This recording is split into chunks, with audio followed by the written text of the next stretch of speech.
저는 그 수원 영통 지방의 감리사를 맡고 있고요.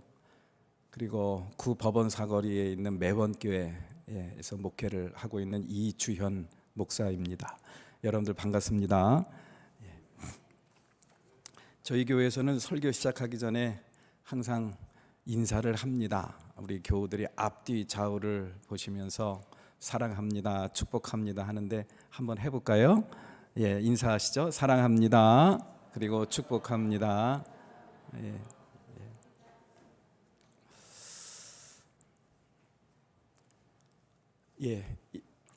구역회는 감리사의 아주 소중한 그런 직책이죠. 또 책임이기도 합니다. 여러 가지 구역회는 그 교회의 상황을 살피는 일이죠. 담임 목사님이 예배는 잘 드리고 있는가, 그리고 또 성례는 잘 집행하고 있는가, 그리고 또 그 교회의 신령상 정황을 살피는 겁니다. 믿음 생활 잘 하고 있는가, 이런 것들을 살피는 일이 감리사에게 주어진 아주 중요한 그런 책임이자 또 권한이기도 하죠.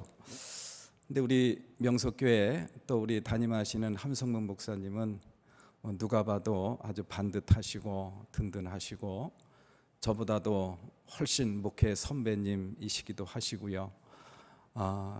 참 따뜻한 그런 마음으로 교회를 잘 목회하고 있다라고 생각을 합니다. 그래도 1년에 한 번 정도는 와서 우리 교우 여러분들 뵙는 게 예의가 아닐까라는 그런 차원에서 오늘 찾아뵙게 되었습니다. 구역회는 여러 가지 이렇게 살필 내용들이 있고 점검해야 될 내용들이 있습니다만은 목사님하고의 그런 대화와 또 우리 교우 여러분들을 마주하고 말씀을 나누고 예배를 드리는 것으로 대신해도 될 것 같습니다. 그래도 되겠죠? 우리 고장로님 반갑습니다. 고장로님, 우리 명석교회 별 이상 없죠?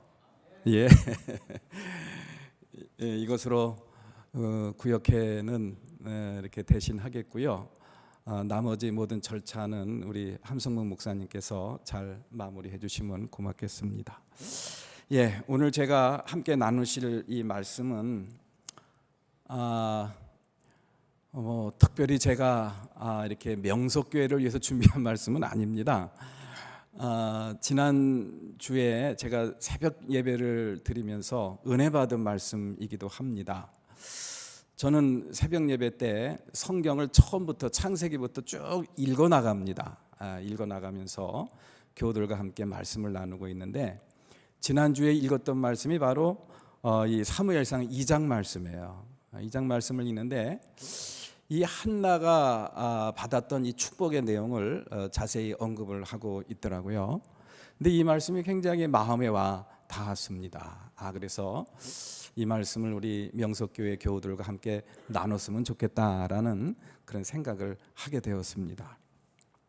우리 명석교회 교우 여러분들이 아시다시피 이 한나는 사무엘의 어머니죠. 근데 이 사무엘을 어떻게 낳았는지 아시죠? 아이를 정말 낳지 못한 그런 상황에서 이 한나가 정말 기도로 얻은 아들입니다. 기도로 얻은 아들. 얼마나 정말 하나님 앞에 간절히 기도했는지 엘리 제사장의 그 모습을 보고 술 먹고 기도하면 안 된다라고 야단을 맞았어요.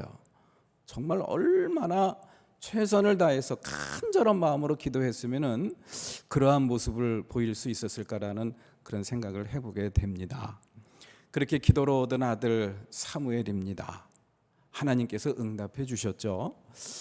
그런데 놀라운 일이 벌어졌죠. 그 사무엘을 젖을 떼자마자 하나님께 바칩니다. 그래서 실로에 있던 엘리 제사장에게 성전으로 데리고 가서 엘리 제사장에게 아들을 맡깁니다. 젖을 뗄 때쯤 됐으니까 아마 3살, 4살 정도 되지 않았을까요? 옛날에는 젖을 오랫동안 먹이지 않았습니까? 정말 그건 생이별이죠. 저는 시골에서 이렇게 농사 짓는 부모님과 살았습니다마는 이 소가 새끼를 낳으면 그게 집안의 큰 재산이더라고요. 큰 재산. 그런데 그 송아지를 젖을 뗄 때는 팔아야 돼요. 그러면은 그 어미 소가 한 일주일을 울더라고요. 그냥 새끼를 찾는 거예요. 이게 어린 마음에도 그게 그렇게 가슴이 아팠어요. 부모의 마음, 엄마의 마음 마찬가지겠죠. 젖을 뗀 그 아이를 성전에다 갖다가 바치고 하나님께 바치는 그 어미의 마음이 얼마나 아팠겠습니까? 완전히 생리별이죠. 그런 아픔을 감수하면서 사무엘을 하나님께 바치는 그런 약속을 지킵니다. 그리고 나서 이제 1년에 한 번씩 매년마다 남편과 함께 그 실로의 성전에 찾아가서 하나님께 예물을 바치고 이제 하나님께 예배를 드리는, 제사를 드리는 그러한 모습을 우리가 볼 수가 있는데요. 자, 오늘 본문 말씀 사무엘상 2장 18절부터 21절까지 나오는 말씀은 그때 이 엘리 제사장이 한나에게 했던 축복 기도, 그리고 그 엘리 제사장이 했던 그 축복 기도대로 이 한나가 복을 받았다라는 말씀이 오늘 여러분들과 함께 나눈 말씀의 내용입니다.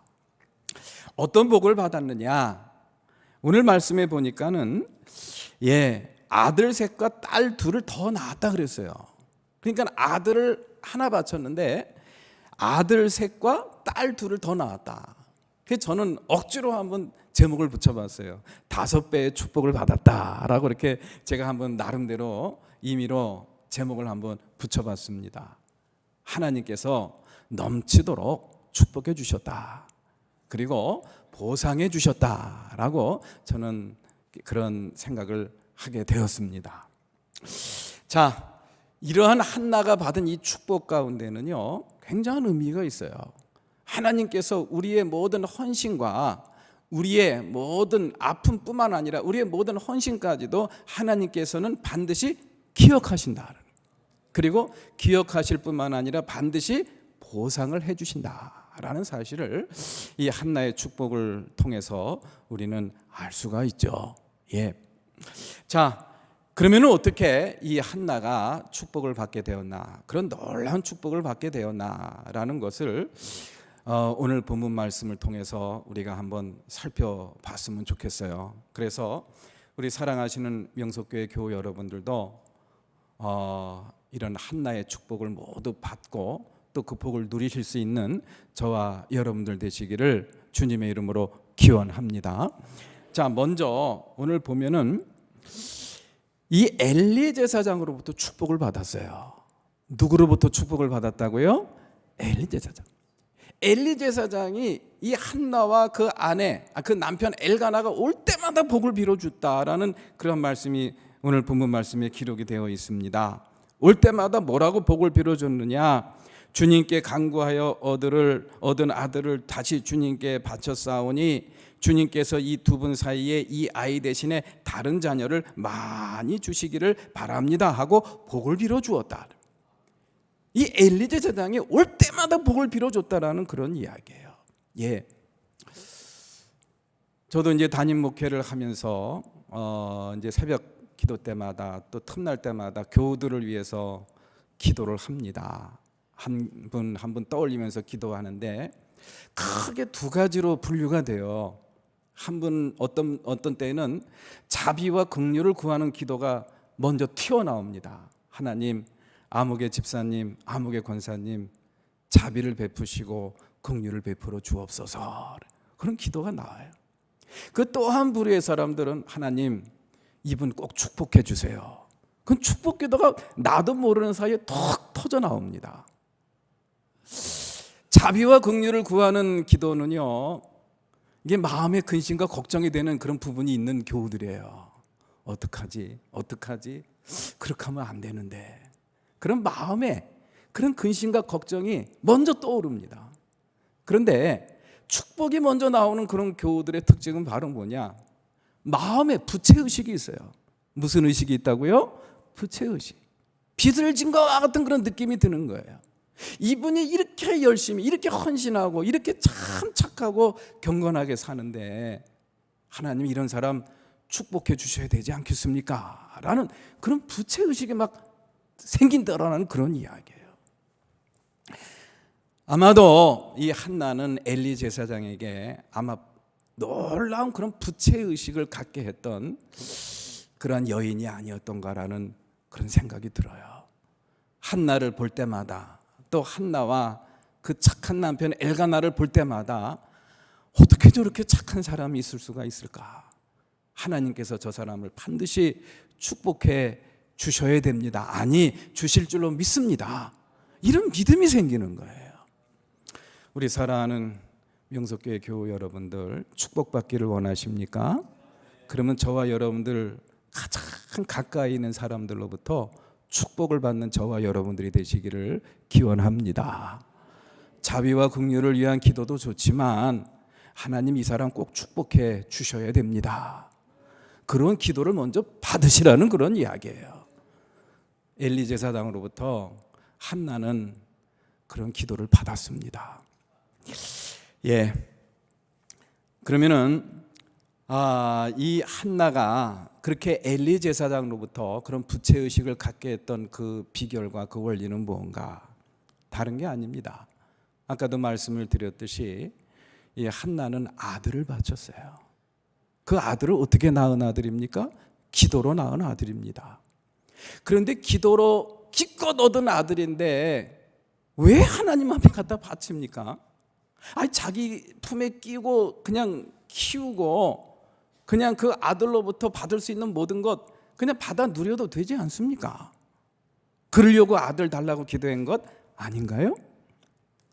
한나가 아들을 달라고 기도했던 것, 또 그런 기도를 하나님께서 들어주시고 그 기도에 대해서 응답한 그 비결을 다시 한번 생각을 해보게 되더라고요. 하나님께 눈물로 기도하고 그 아들을, 자식을 낳지 못해서 그 다른 여인으로부터 그렇게 온갖 수모를 당하고 조롱을 당하면서 견디면서 얻은 아들인데 정말 그 아들을 자기 품에서 떼어내고 하나님 앞에 바치는 이 결단, 이게 대단한 결단입니다. 그런 한나의 결단, 한나의 태도를 보면서 이 한나가 하나님을 대하는 태도, 하나님께 기도하는 그러한 핵심적인 그런 원리를 우리가 발견을 할 수가 있어요. 한나가 하나님 앞에 기도했던 것, 또 하나님께로부터 받았던 진정한 응답은 바로 뭐냐? 아들이 아닙니다. 아들이 아니니까 아들을 바칠 수 있는 거 아닙니까? 이 한나가 기도했던 궁극적인 목표와 궁극적인 그러한 목적이 아들이었다고 한다면 아들을 왜 바칩니까? 끼고 살아야죠.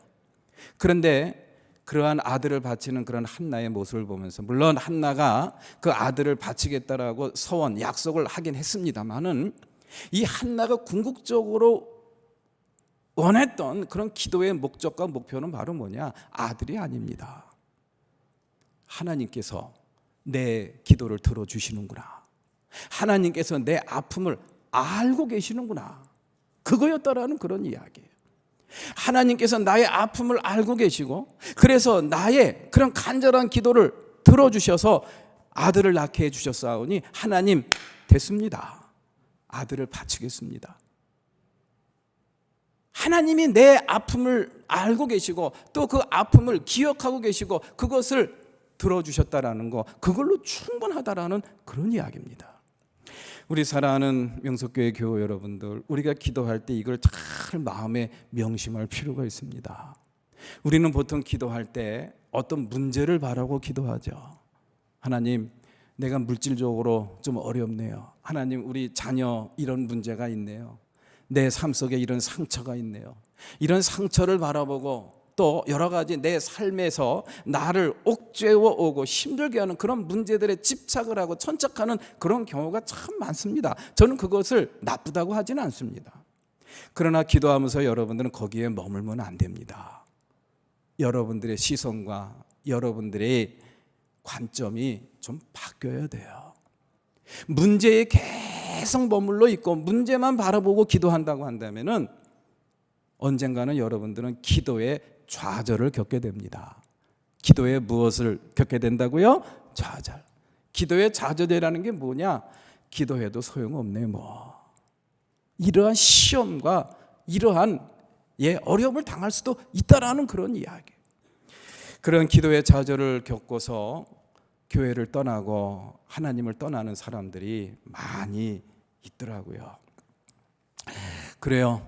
우리 한나는 하나님 앞에 기도했던 것, 또 하나님께로부터 받은 기도의 응답은 아들이 아니었습니다. 그 아들을 통해서 주시는 하나님이 함께 하신다는 그 사실이에요. 하나님이 함께 하셔서 내 아픔을 알고 계시고 내 고통을 들어주셨구나라는 그 사실, 그거 하나로 저는 만족합니다. 그것이 바로 한나의 고백이고 한나의 태도였습니다. 그것을 엘리 제사장이 본 거예요. 한나의 믿음은 진짜 믿음이구나. 저런 사람은 하나님이 꼭 축복해 주셔야 돼. 그러면서 한나를 위해서 그렇게 간절한 축복 기도를 드린 게 아닌가라는 그런 생각을 합니다. 성서에 보면은 다윗이 그랬어요. 다윗이 얼마나 많은 산전수전을 겪은 사람입니까? 그런 가운데서도 이 다윗이 그런 어려움을 겪을 때마다 나타나는 공통점이 있어요. 그것은 바로 뭐냐? 어려움을 겪으면 겪을수록 다윗의 믿음은 점점 더 견고해집니다. 하나님께 더욱더 가까이 나아가는 그런 놀라운 모습을 저희들에게 보여주고 있거든요. 그 비결이 뭔가? 저는 시편 27편 4절 말씀에서 그 비결을 하나 찾게 되더라고요. 다윗이 이런 기도를 드립니다. 사방에 원수와 대적자들로부터 둘러싸여서 그들이 자기를 죽이려고 옥죄어오는 그런 상황 속에서 하나님 앞에 드렸던 기도이기도 하죠. 나에게 단 하나의 소원이 있습니다. 나는 오직 그 하나만 구하겠습니다. 그것은 한평생 주님의 집에 살면서 주님의 자비로우신 모습을 보는 것과 성전에서 주님과 의논하면서 살아가는 것입니다. 주님 한 분만으로 만족한다라는 그런 이야기죠. 주님 한 분만으로 만족하니 나의 삶 속에 여러 가지 어려움과 고통과 많은 문제들이 있지만 지금도 살아계셔서 역사하시는 주님이 나와 함께 하시고 이 사실을 알고 계시다는 그 믿음이 생기는 거예요. 그러니 하나님 괜찮습니다. 하나님 됐습니다. 이러면서 이 다윗은 더욱더 굳건한 믿음을 유지하며 힘있게 믿음의 본을 저와 여러분들에게 보여준 믿음의 조상으로 남게 된 줄로 믿습니다. 한나가 그랬죠. 한나가 그런 믿음을 갖고 있었구나라는 것을 깨달을 수가 있습니다. 제가 강원도 평창에서 한 햇수로 4년여 목회를 했습니다. 첫 목회지였는데 많은 추억들이 있는데 아주 인상 깊은 추억이 하나 있어요. 어떤 어린 아이를 키우고 있는 집사님이셨는데 공아무개 집사님이라는. 근데 그분이 교회를 예배를 잘 나오다가 한동안 발길을 딱 끊어요. 그래서 전화를 하죠. 그러면은 좀 일이 있어요. 제가 다음에 나갈게요. 전도사니까. 전도사님 다음에 나갈게요. 그럼 그래요. 그 한 주, 두 주, 세 주째 빠지니까 안 되겠어요. 그래서 제가 신방을 가겠습니다 하고 신방을 갔습니다. 그랬더니 꺼낼까 말까 머뭇머뭇거리다가 입을 열고서 저한테 이야기를 하는데 무슨 얘기를 하느냐. 전도사님 한 주만 더 참아주세요. 아니 참아달라는 건 뭡니까? 예배를 드리는데 참아달라는 건 뭡니까? 교회를 안 나오시는 집사님에게 신방 와서 믿음 생활 잘 합시다 그러는데 참아달라는 게 무슨 뜻입니까? 그랬더니 되는 일이 하도 없어서 여기저기 기웃거리다가 평창 읍내에 있는 점쟁이를 찾아갔대요. 점쟁이를 찾아갔더니 그 점쟁이가 그런 처방을 내리더래요. 한 달 동안 교회를 가지 마십시오. 그리고 한 달 딱 지난 다음에 그때부터 교회를 가셔도 됩니다. 그런 처방을 내리더래요. 그런 처방을 받고 그 처방대로 하느라고 교회를 안 나오고 예배를 안 드렸다라는 그런 이야기예요. 좌절을 느꼈습니다.